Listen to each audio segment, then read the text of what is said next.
Go. Hey guys, this is Sasha with Harmony Air, and today I would like to show you again an installation of a PomCube backup system.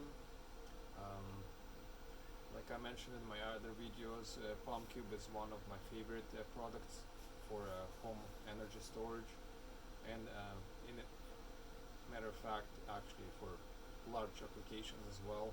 They are coming up with a new product. It's going to be a much larger battery, still going to connect to the same inverter, but it's going to be 40, 50, 60 kilowatts battery banks. So, and we will be able to connect two inverters to a single battery bank.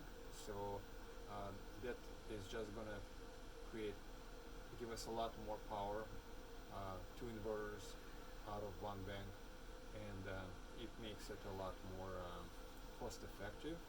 But what we're seeing over here is two NetZero Pluses, and they each of them received 12 solar panels, which is way below what they can do. Those guys can get 16.5 kilowatts of PV connected. We only have about 4 kilowatts connected to each, so they have a lot more capacity, but that's what we had, and this is plenty for this house.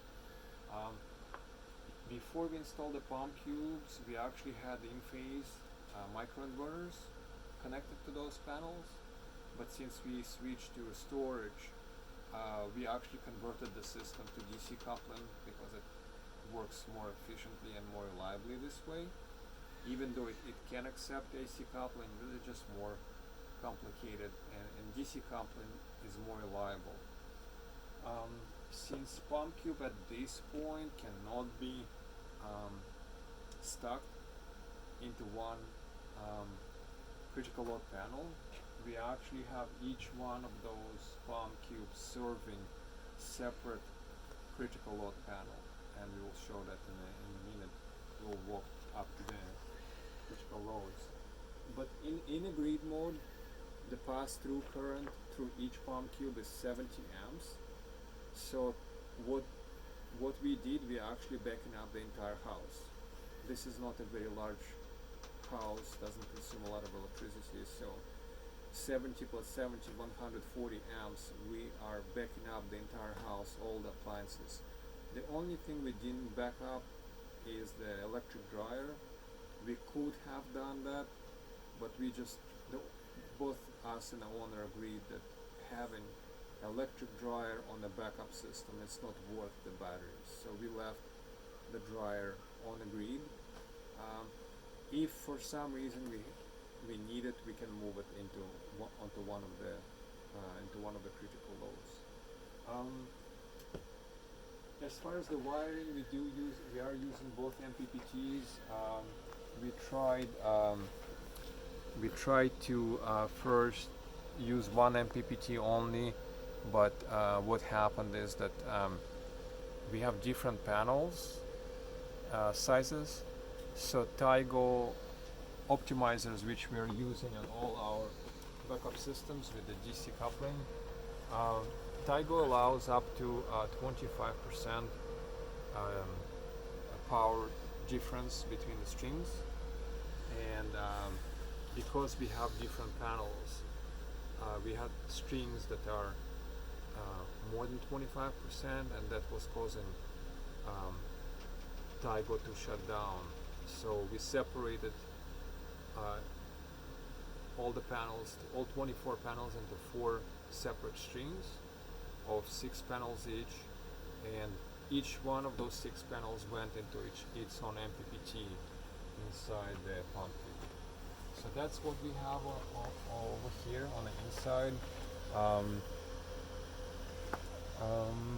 The installation, as always, like I described in my other videos, that's one of the main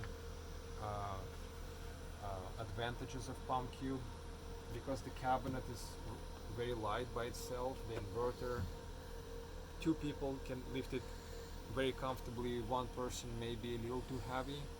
It's about, I think, 85 pounds or maybe 100 pounds. So better two people to lift the inverter, but once you lifted it, all the battery modules, each one of them is 50 pounds, and you just slide them in, no wiring required. You just slide those modules one by one, and you're done. So this is one-man job. Of course, pulling the wires, it's always easier with two people. Don't make a mistake by undersizing the conduit because it's going to be painful. So always go with the right size conduit for your wires. Do your calculations. It's just not worth it. Plastic is cheap, relatively speaking, so if you have to use metal EMT, that's fine. It's still cheaper than the labor. So use large conduits, and so you don't need to fight with the wires. Alright, so this is on the inside. Let's go take a look at the critical loads.